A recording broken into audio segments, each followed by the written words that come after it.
Welcome to Crawlspace. I'm Tim here today with Lance. Lance, how are you today? I couldn't be better. It's Wednesday, wearing my Wednesday recycling shirt, which means that my recycling got picked up successfully. Well, that's a good thing. I'm wearing my dark shirt per usual, Lance. And this episode, we have on a good friend, someone who is a legit friend, someone we're even working with, someone whose show we just took onto the Crawlspace Media Podcast Network. Her name is Rebekah Sebastian. Rebekah Sebastian's show is Die-alogue. That's Die-alogue.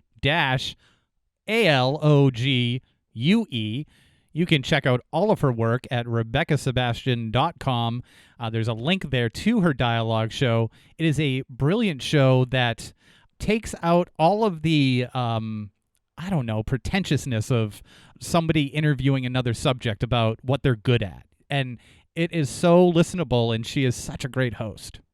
She is a great host, yeah, and she really tries to get to the why in true crime. It's like, why are we fascinated by it? And so It really opens up a wonderful conversation. And she also has Yellow Tape Trivia, which is a very cool true crime trivia show. And Lance, if it weren't for that COVID-19, we would have done a live show with her by now. But we will do it at some point when we can. Well, I'll tell you what, we are doing a virtual live show with her and John Lorden. Sunday the 30th, we'll be doing a true crime, Yellow Tape true crime trivia. We're going to be joined by a cast of all-stars, Sarah Turney and Chris Duet from the aforementioned Criminal Perspective, the very mediocre Chris Duet, who should be terrified. Not true. Did I forget somebody? Sarah, Chris, John you Lorden. and me, John, Rebekah. It's going to be a good time. That is Sunday the 30th. And that is at 8 p.m. Eastern, and we will have a link the closer we get to that date. And we'll be playing to raise money for private investigations for the missing, the nonprofit, of course, started by Brianna Maitland's father, Bruce Maitland. And I want to mention really quickly that as Crawlspace grows as a company, we want to make the distinction between Crawlspace, the media company, and Crawlspace, the podcast about true crime and mysteries. For those of you who are checking out different things on social media that are coming from us, you'll see this gradual shift to a new logo that was actually designed by Jared from Even the Podcast is Afraid. We went back and forth for a little while on this creatively, and figured out the best logo that represented the company and what the company stands for, and I think he really nailed it. And that is popping up on the website. It's popping up on the show cover art. All of the shows have it on their covers now, and various other places where you'd see a logo. It's going to start gradually being included. But yeah, we're moving forward. This is part of the work that we're doing with Rebekah as well. So great job, Jared from Even the Podcast is Afraid. Go subscribe to that show too.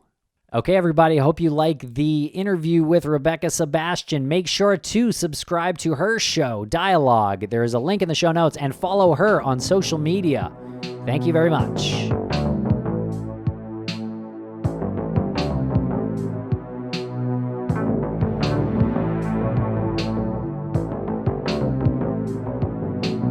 Welcome to the show, Rebekah Sebastian of Die-alogue. What's going on, Bex? Hey, Tim. Hi, Lance. Good to be here. It's so good to have you. It's so good to have you take time out of your day, because you have like 15 different jobs, all of which some people would just consider careers, and yet you're still here. We made this happen at like 9 o'clock at night, and we're so excited to have you on tonight. We're so excited to have you on the network, the Crawlspace Media Network. Thank you. I'm so excited too, and thanks for doing it at 9 p.m. Yeah, you're right. I do a lot of different things. You interrupted this podcast. I had to stop my puzzle hour. I was hard at work on my 1,000-piece puzzle. Happy to take a break from it, but I am so excited to be here and really excited to be on Crawlspace Network with you guys. Tell us all the ways it's changed your life so far.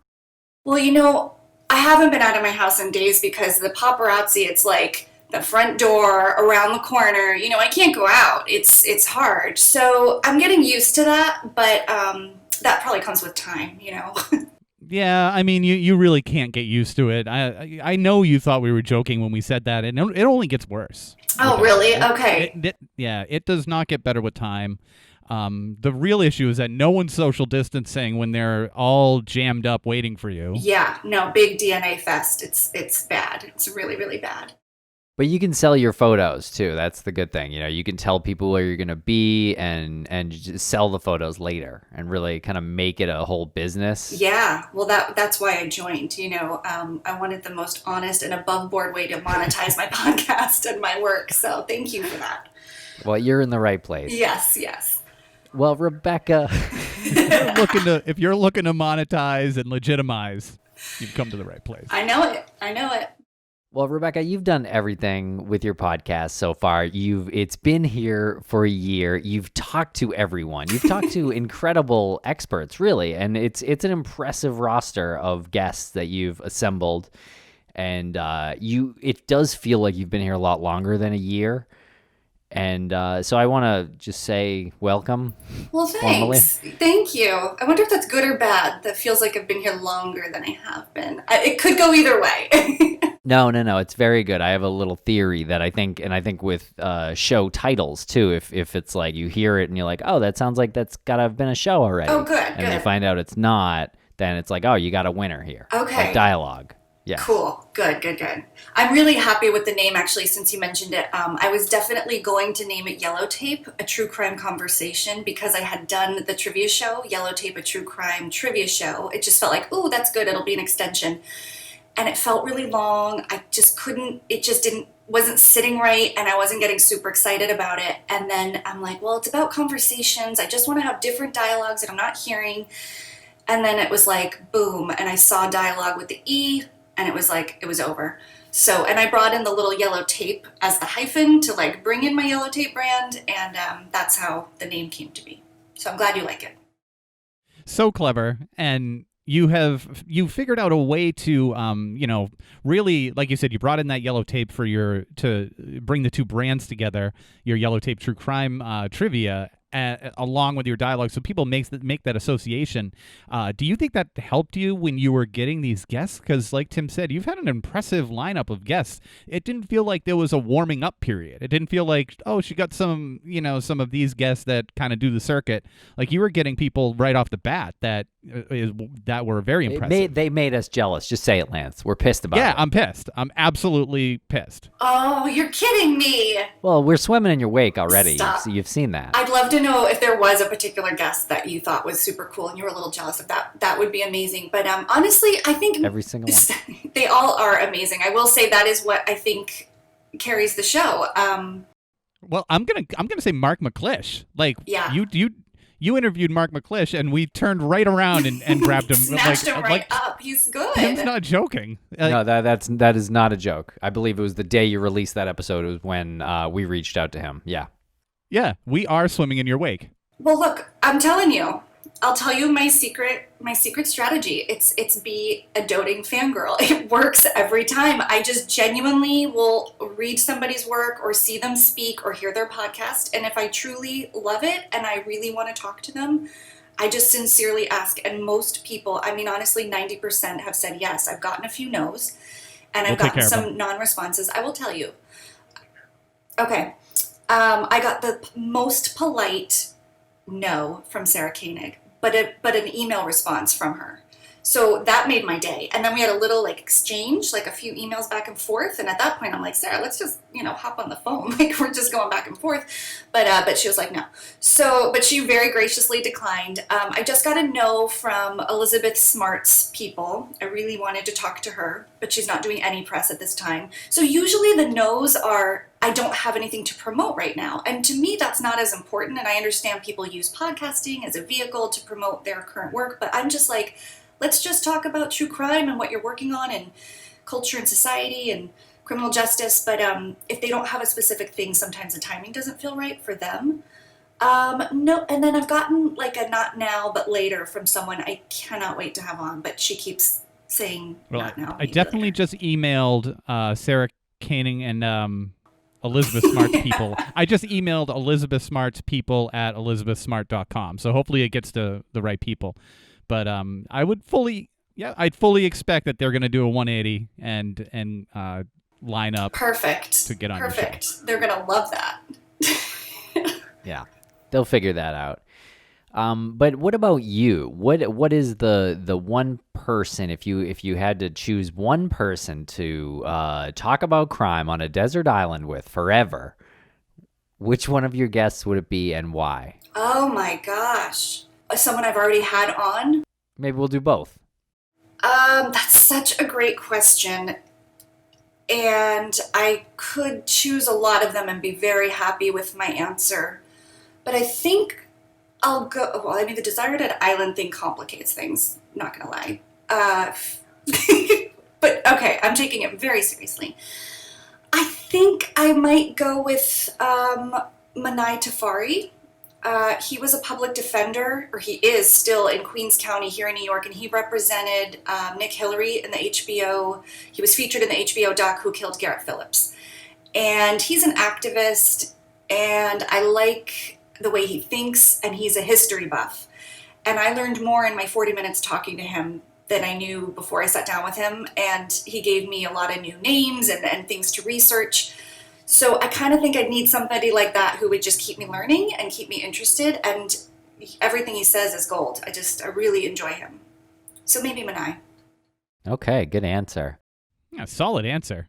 Is that essentially what you look for when you're interviewing somebody? You want to make sure you can walk away saying, I learned something because the audience probably learned something if you did? Yeah, I usually can see a theme in their work or in what I think they're going to be centered in talking about that I think is a felt need of some kind. And so I try to zero in on what that is. And as much as I let the conversation really unfold organically, I do have like an outline of where I hope we go and things I hope we touch. So yeah, when I reach out to people specifically, it's to cover a certain angle or to address a certain topic. Do they get nervous sometimes? I haven't experienced that. A couple of people, very few. Most people really have, and a lot of them are podcasters and speakers, so they're really comfortable. I mean, most people like talking about themselves and their work and what they do and what they think. They make it very easy. There have been a couple people that think about what they say very carefully and ask if it's going to be edited and can they stop, can they say that again? And, those are fine too. I've only had a couple, but I've noticed that is a different dynamic when you're worried about someone feeling not completely comfortable. But I try to have a little interaction with them before we interview and, a little chatter before we hit record. Yeah, that makes sense. Is there anybody that you interviewed that made you uncomfortable, that you were nervous about, or maybe the interview wasn't going exactly in the direction you wanted it to go in? I know you had Tim and I on your show at one time, and that went perfectly. Yeah, it was a nightmare. Yeah, once. I don't want to say more, but yeah, just once. It was Lance, though, right? I mean... If you think that it was difficult interviewing me, then just wait. Then I really probably have no business doing this because you guys were gems. I will say interviewing two people is harder than one person. So I think when we did it, we Zoomed. And so that was really helpful. And my other two-person interview was Amy Schlossberg and Megan Sachs, who you've also interviewed, Women in Crime, Direct Appeal ladies. And we were in person, and that was really helpful.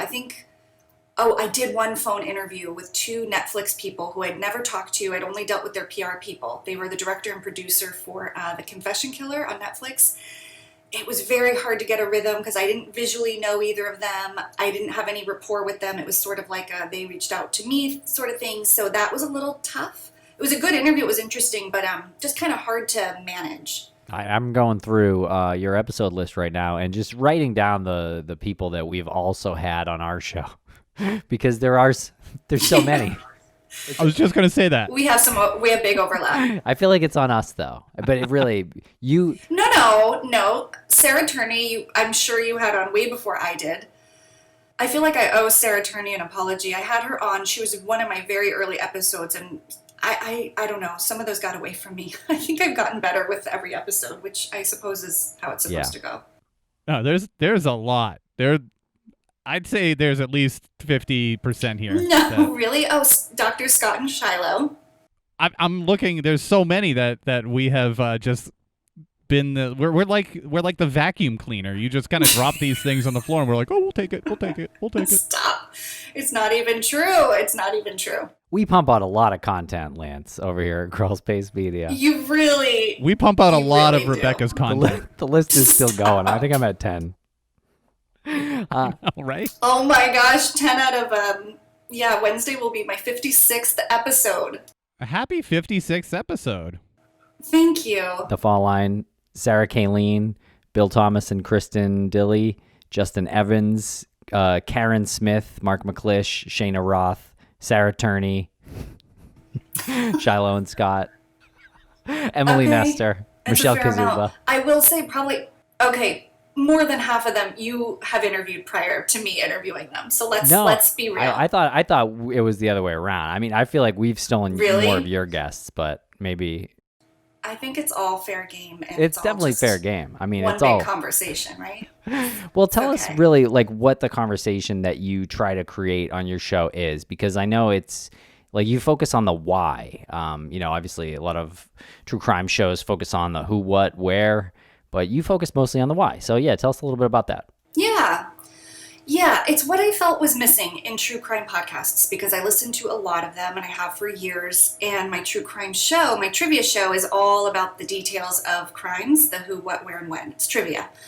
But I'm very interested in not only why the crimes happen, I'm actually probably less interested in that and more interested in why we're spending our evenings and our profession and our waking hours talking about it. I find that really interesting, and how people came to like true crime and identify as somebody that would like true crime or be in the community, because it used to be a little bit darker, a little more not shameful, but a little bit, like a little like the back room of a video store. And now it's so mainstream, and it's where most content on TV and primetime is going. So I want to know why and how did it happen for people? So the first half of my interview was always getting people's kind of true crime origin story. What was the first book or TV show or thing that they remember? What case hooked them? And then their thoughts on why people are so captivated about murder and about really the darkest stuff of life. That's just endlessly fascinating to me. And then now I have so many field experts on. Usually we end up kind of talking about their work, which, without directly answering the why, sort of speaks to their why, right? They've devoted their whole career to a specific part of the criminal justice system or true crime content making, and that's what motivates them. That is their why. So I love it. I'm never, ever bored, that's for sure. Well, that's super interesting, and it sounds like you're maybe unofficially or unintentionally amassing all of these bits of knowledge, all these little bits of reasons why people are so fascinated by it, and I'm sure you see the entire spectrum where it's a healthy obsession to a very unhealthy obsession. Somewhere in the middle there, people make it very productive.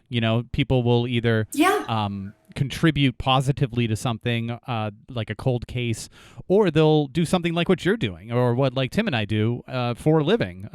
You don't do yours exclusively for a living, but a lot of people do. And I have you been looking at all of that information and saying, wow, I could probably write a paper on this? It's so funny. If I were more academic, I think I have some interesting, I guess it's anecdotal, right? I don't know if it would be considered real quantifiable research, but on the anecdotal level, yeah, I have some really interesting answers, because every time I think I've heard every possible answer on why people care, someone will say something new that I've never thought of, and I go, oh my gosh, that's a great point. That is another reason we care. We're interested. And it's like adding it to the list. So I don't know that I would ever do like a formal academic paper, but I certainly have some literary ideas with the information. I don't know. We'll see what comes of them. But for my own purposes, it's fascinating, and I hope people find it interesting, because I think it's interesting what one person says versus another. And what about the trivia element to what you do too? Because I feel like there's definitely a psychological angle to really writing those questions and really just admitting that that's something that people might want to take part in. That's interesting, psychological angle. Yeah, it's delicate. When I started it, the real story on starting that was that I had stopped drinking. Here's the story I don't tell everybody all the time. For personal reasons and just wanting I wanted to remove alcohol from my life to see if it would, I hope this is okay to talk about, I think it's all related, to see if it would affect my depression. And, it's a depressant, they say. And it turns out that is very, very true. So I remove alcohol, and it was sort of like this block that I think that I'd been kind of numbing, and alcohol had taken the place of some creative energy. So all of a sudden I had nothing to do. I mean, I had 3 kids and a full-time job. I had lots to do. But this free space in my brain, and it's like I just exploded with ideas. And the one thing I really wanted to do was like write down everything about true crime that I thought of and that I'd learned over the years. And we were at a pub night, like a trivia night, and I'm drinking Diet Coke, and I'm like, this sucks. And if any of the questions were true crime, I would be killing it. So that's when the idea just was like, here we go. And I always knew I wanted it to be sensitive and fun, really, really fun, but never exploiting people and never victim shaming. And I wanted it to do good. So that's why we brought in the fundraising element. And that's how Yellow Tape started. And then a couple years into that, I realized there's much more to say, and it's not conducive to this trivia format, and that's how Die-alogue started. So Yellow Tape was really like an experiment for me to find something to like put this like new energy and time found into something. And it was like, once it started, it was like an explosion for me. Oh, that's incredible. It's a really incredible story. I remember just on a related topic with you're saying you removed alcohol from your life and it opened up the space in your brain. I remember my uncle saying that he was an alcoholic or is an alcoholic, but probably sober probably like 35 years now or something. But I remember as a kid him saying to me, wow, I had to replace something with that. And he ended up, it's not like a official diagnosis of him being obsessive compulsive, but he counts everything. And that was the thing, like they were building a deck on the back of his house, and he goes, I know exactly how many nails are in that deck because I heard them and I counted them every time. And that's what started the conversation. And I was like, why? And he said, well, when I took alcohol out of my life, there was just a gap that he needed to fill, and he just started counting stuff. That's really interesting and good for your uncle. I'm so happy for him. Yeah, it is really interesting. I think everybody's on their own journey with that, and I don't think it's what everybody needs to do to have a creative and fulfilled life, certainly. But for me, it was something that once removed, it like freed up this space to do something. And I'm not good at math, so counting it wasn't. It was true crime trivia for me. Okay, well, you said what you learned over the years about crime. What did you mean by that, and where do you learn these things? Oh, well, I guess I learned it the way everybody does, right? I watch all the things. I watched, like, there was a Dateline period of my life. I'm not so much into Dateline now. I mean, I just don't catch it that much. I like it. But there was, like, a Dateline era where I just watched those murders because those are the ones that are really interesting to me, or it's someone already in your life. It isn't a serial killer because that's so much more likely. And then when podcasts came on the scene, Serial for me was like, that was like a religious experience. I felt like I was listening. I'm also a very auditory person. Looking back at kind of my education and in school, I think I did better when I would almost have my head down on the desk, but listening to the teacher because I could get distracted by visuals because I'm also very creative and I'm always imagining things in space and how I want a space to look. So just listening for me is a very good way of retaining information. So once I heard Serial, it was just like, what else can I get? And, just adding all the podcasts. So learning might even be a stretch, just what I consumed. And I wanted to add, I wanted to do something with it, and I wanted to be part of it. I didn't want to just keep listening. I wanted to add to it. Well, then what's your origin story? If everyone tells you theirs, come on, Bex. I know. I should have a moment, but I guess I would say always the interest, always the looking at things I probably shouldn't look at, staying up later to watch. I mean, Poltergeist happened. That wasn't true crime, but that just ruined me generally for clowns, which I learned on LA Not So Confidential is an actual phobia and a real thing. So not just something like girls say sometimes. It's like real.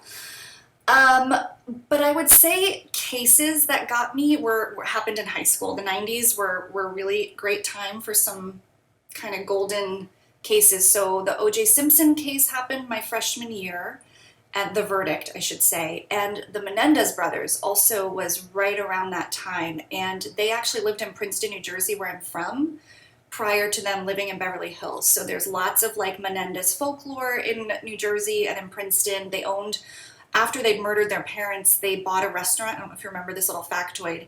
This they called it a cafe, but it's Chuck's Wings. It's this wings place. It's like a famous place. It's where everybody gets wings from the university, from the town. And the Menendez brothers owned it. I don't think they do anymore. And friends of mine, their art class got selected to do a mural in it. So it's just like a weird connection to the Menendez case. But I think the O.J. Simpson case was when I go, this is really interesting because it's a murder trial, but we are talking about so much more. And my school was very divided on it. It was very racially polarizing. And I just was like, I just loved it. I loved learning about it. And so I think those cases for me were really when I sunk my teeth into true crime. Have you ever thought about reaching out to OJ's people or the Menendez's people? Because that'd be a good get. No, I haven't thought about the Menendez brothers. That I could get on board with. I've thought about Kim Goldman. She's on my list for season 2. She'd be a huge get. And honestly, I thought her podcast was fantastic. I don't know if you listened to Confronting OJ, but it's so good. So I would love to talk to her. I really don't have any interest in speaking to OJ Simpson himself. Not that he would do it, but I just really actually wouldn't really want to give him the airtime. Menendez is interesting because I do have questions there about the abuse and their defense. And yeah, I mean, gosh, they've been there so long. And yeah, I would talk to them. Hook it up. Make it happen. Well, now that you're on the Crawlspace Media Network, it's probably already been emailed to us, but we just have lost it in the massive amount of email inquiries that we get on a daily basis. So we'll go through those. We'll just sift through that. I'll do a search in the email box for Menendez. See what comes up. I'd appreciate it. Once they hear this, I'm sure they'll reach right out. So here's a really generic question that people probably ask you all the time. Historically speaking, way back, what would be the most fascinating case you'd like to cover on an episode of Die-alogue? Case? If you were to interview somebody about a series of crimes or something that they did, like historically speaking, like anything. Like dead or alive kind of thing? No. Yeah, dead. Go back. Dead, okay. Like time travel. Well, I really love cults, so I wouldn't mind talking to Manson people, the women of Manson's life. Maybe Manson? I really am interested in Charles Manson. I think I could get excited about that. Yeah, I like that time period in history, and I'd have some questions for the girls. Oh, interesting. When did your fascination with Charles Manson begin?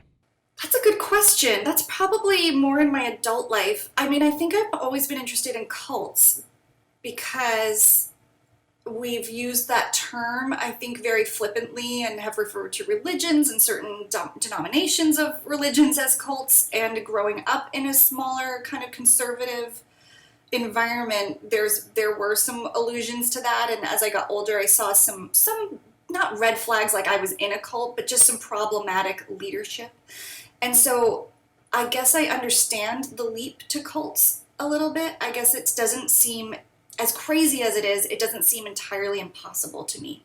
And the more I learn about them, the more I realize any one of us could be privy to becoming brainwashed. And it's really about a person's vulnerability and the season in their life where they're positioned and when that leader meets them. I think it's like a perfect storm of circumstances. And if a few things are in place, I think any one of us could be taken. So that's just really interesting to me. Maybe because of growing up religiously. Wow. Yeah, that's a great point about the timing needing to work out there in those people's lives. And I know that you talked to Rebekah Heath, who from the Bear Brook case, and who was in a cult. Well, did you know that before you talked to her? Not before we talked to her, no. I didn't either. So that was an amazing interview. Well, I don't know if it was an amazing interview for me, and by amazing I mean that was like my jaw was on the ground, because I brought her in to speak about her work in helping crack the case of Bear Brook and identifying these victims who had no name for all these years. This woman and this little girl. She was like one of my big gets. Like, I was so excited when she finally messaged me back. I harassed her on LinkedIn for months.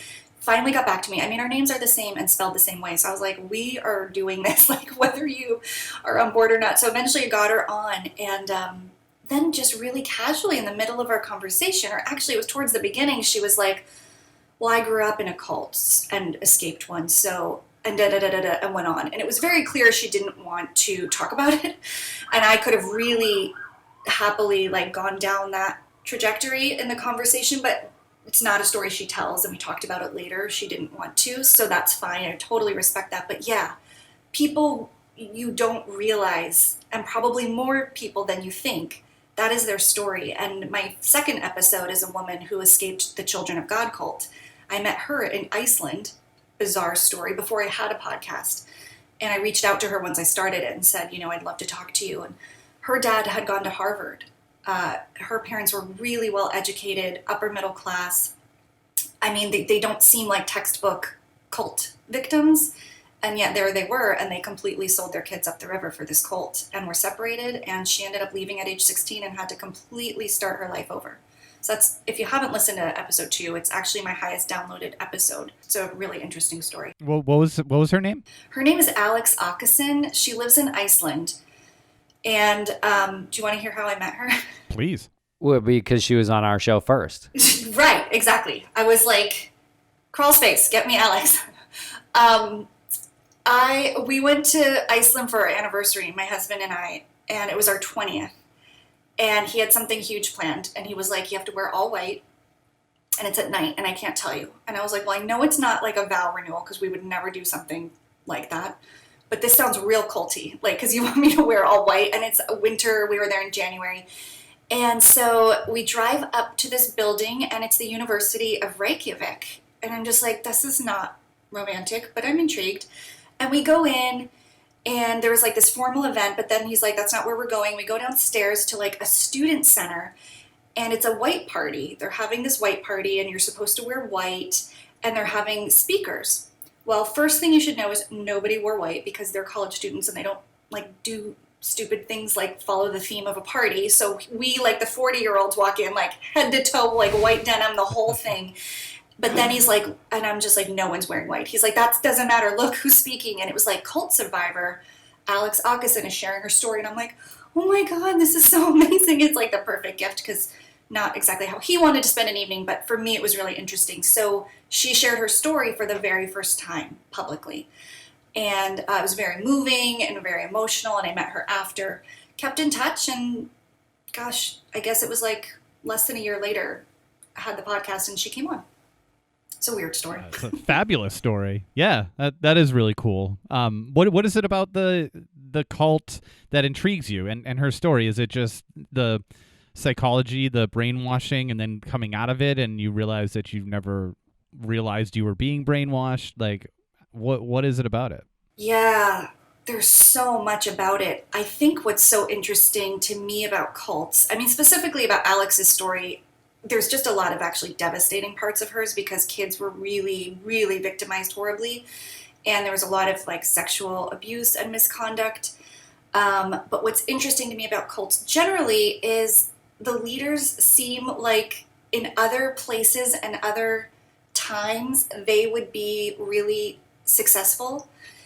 They'd be like a Steve Jobs or a Zuckerberg. I think they're leaders and they can galvanize a group. The politicians, actors, like, I think it's a super fine line between a cult leader and a certain kind of brain who is like wildly intelligent and creative.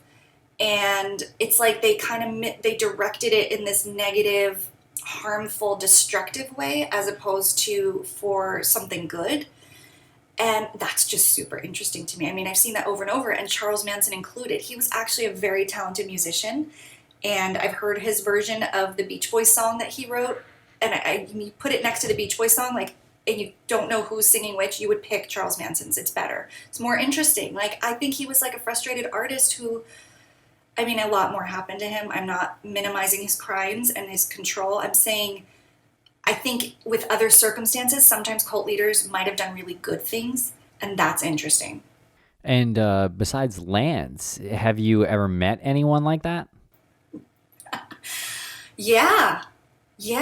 I think I've met a lot of people like that. I think narcissists, I think cult leaders are often narcissists, and I've met a couple of those. And there's something appealing about a narcissist. You know, they're not usually lonely or lacking for people in their life until something has exposed them, but there's often, you know, people around them for a reason. And I mean, for me as a woman, it's often a male, and there's a lot of female attention around them. So yeah, I think I've never been around a cult leader that I know of, but I have been targeted by one in Queens where I live. This group is after me. Oh, do tell. Now I sound crazy, but there is a cult. It's a church name. I'm not going to say it, but I looked it up, and in Wikipedia it said cult, American cult that started in Korea, but now is called this. But later I looked it up to show my kids to prove something, and it had been changed to religious organization. So that changed. So they were on to that, but they just go around. They stop you for directions. They ask you where something is. And then they ask you if you attend church. And then they ask you if you attend Bible study. And then they ask you if you believe Jesus was a man. And do you think he had a mother? And I'm like, and you know, it's bad because I want to engage to the last possible moment before they like do their voodoo on my brain. So I just want to get as much information. And they found me on Instagram after this. And they started like messaging me to join little invitations. And my family thought I was crazy. It happened again, and they were with me. A different group of people, but the same pitch, same organization. And then I was at a Target further out in Queens, and they were there, and they approached me as well. So I've got like join a cult written all over me or something, because they've come to me like 3 times. But apparently this is a modern, problematic church organization that is recruiting people. Man, that is fascinating. That's why we were so aggressive after you for the show. I mean, we're essentially a cult. Right. Exactly. And you know that I'm bringing, no, I'm not a cult leader. See, I wish I could bring you like millions of people. I'm much more apparently going to be a cult. Well, that's okay. member. That's okay. What's your opinion on the difference between a cult leader who is, has that character trait, is the narcissistic behavioral traits, and a politician? Because a politician has to have some sort of confidence level, perhaps narcissism, and they're in charge of leading people into situations, and they're taking our money. Yeah, and they're taking our money and not always being honest about what they do with it. It's a fine line. Honestly, I suppose the difference is if they, I think if you get isolated or removed from your community, family, friendships, job, and are required to prioritize the relationship with this person. So assuming, although if you work for a politician, you probably do feel like that. It's probably very demanding. So a very fine line, and I am certainly not saying they're cult leaders, but this is my point, is that it's blurry and it's gray. But most politicians would say they're, and so would most cult leaders, now that I think about it, their intentions are really good and they just want to help people. So interesting, right? What's the big difference?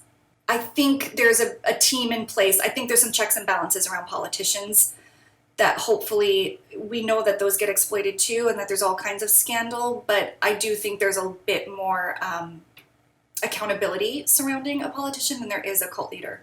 Whoever buys into the cult and the cult leader is usually sucked in. I don't know. This is sounding like there's no difference. No, well, I think a big part of the difference is they're social structure, their environment. Okay, yes. I think a lot of politicians come from families that have been traditionally affluent and in politics. I mean, it goes all the way back to like the Adams family in Boston, like John Adams and his son. Like those are. There you go. I was waiting on it. Thanks.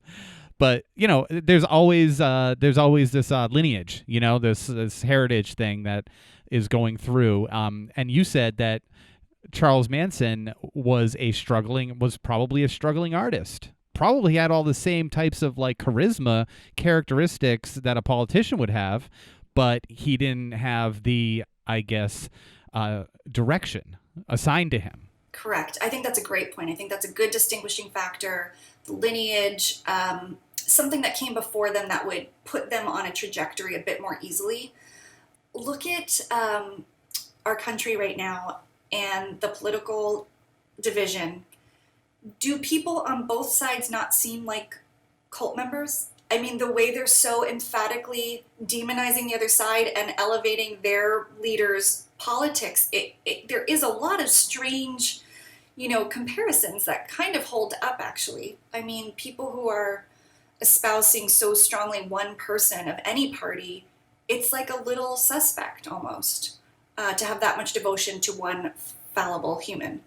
Great point. I mean, really, we shouldn't have that much blind faith in one person, especially a person in power. So you really always need to be able to change your mind and even admit that your vote might be wrong. Right. Or go back to a monarchy where at least, it's one person, but it's royal. I'm just kidding. I say let's go to communism.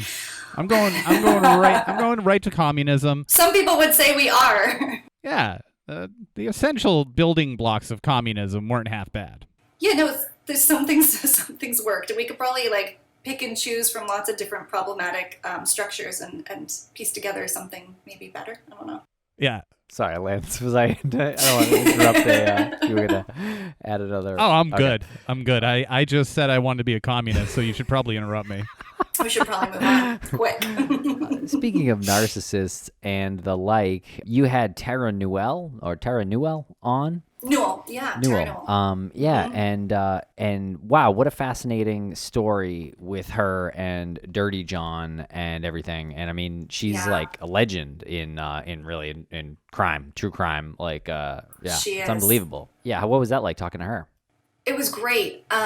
She was one of my first episodes. I think she was episode 4. So getting her was huge, and I had nothing to go on. I saw her speak with Laura Richards at CrimeCon. I was incredibly moved, and I also felt she was being, I felt people were giving her rightful due. Like, she was a survivor. She is a survivor, and she is a badass. But sometimes the portrayal of her I wasn't appreciating, and I wanted to talk to her myself, and she impressed me. But yeah, that story is crazy.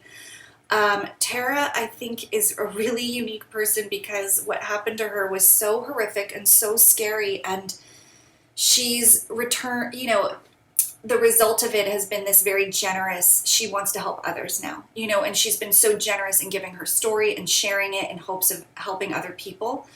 And that really impresses me. I don't know that I could have done that as quickly as she was able to. And she's also very honest about the work she does. The PTSD is real, and she has ups and downs, and she has good times and bad times.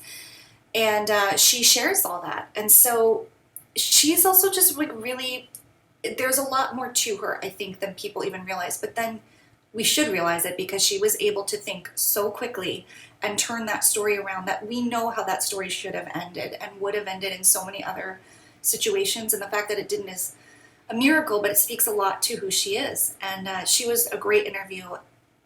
I ended up sharing a story with her on the podcast. My own story, I had no intention of sharing it. It was something very personal, and her response was so wise, and I mean, with no obvious preparation, because I didn't tell her we were going to talk about it. I think she's really gifted. I really do. I think she's going to do big things. Well, the only question I have for you in regards to that is, why haven't you forwarded her email address and contact information?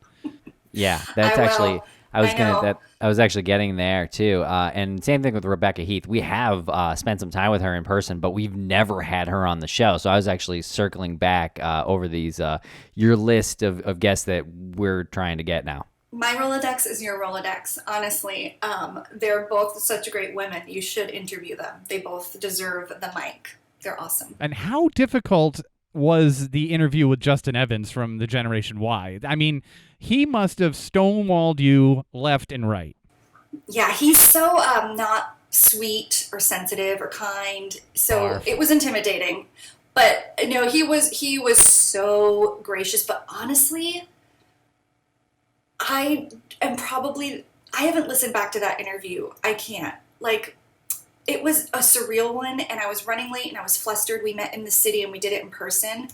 We interviewed in person, and I don't know. It was just one of those surreal moments because his voice is so distinct. I've listened to him for so many years that sitting across the table talking to him, I just kept having like a weird out-of-body experience, and I was finding it really hard to stay in it. I think it came out okay, and we had fun, and we talked after and hung out, but he was great. But it did feel, I mean, I know he doesn't like this kind of thing, but like he's a bit of an icon for me. I found his show right after Serial, so his was one of the first true crime podcasts for me, and it was a tough one for me to focus.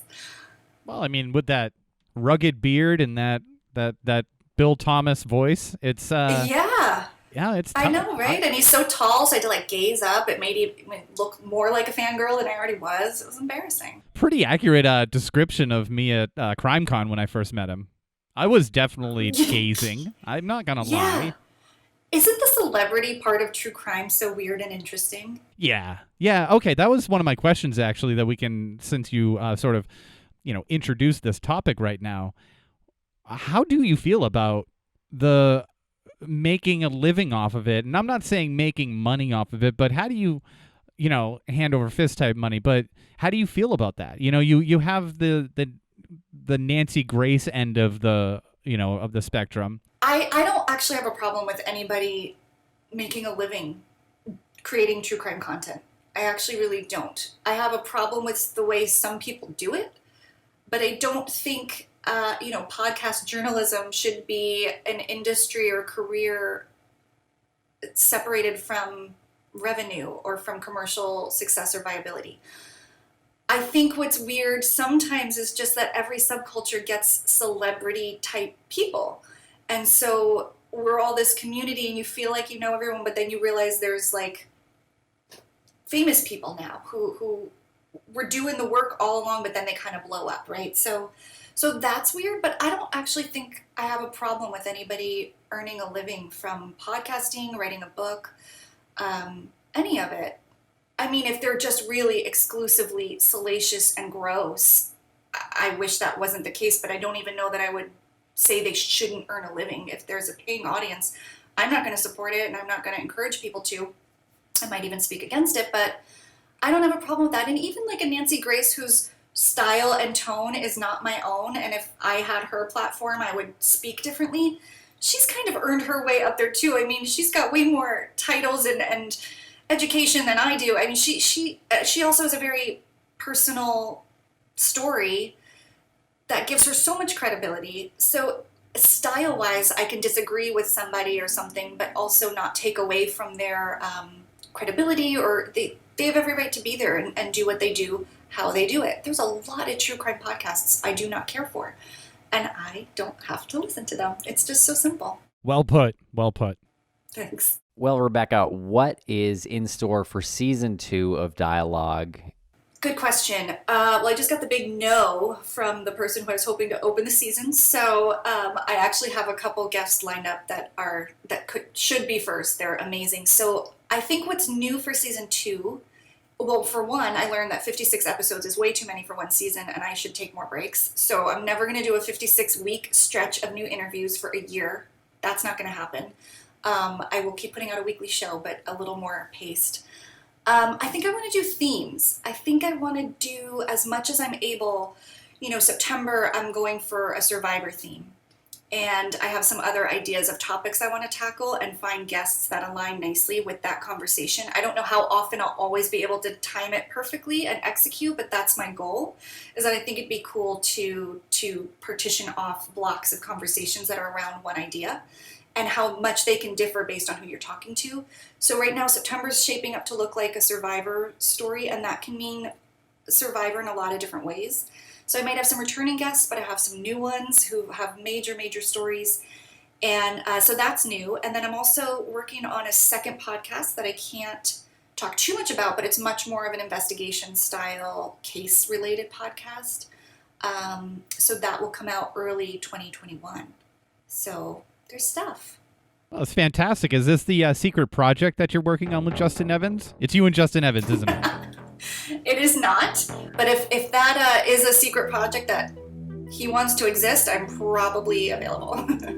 There you go. Heard it here first. A Crawlspace exclusive. Rebekah Sebastian wants to team up with Justin Evans.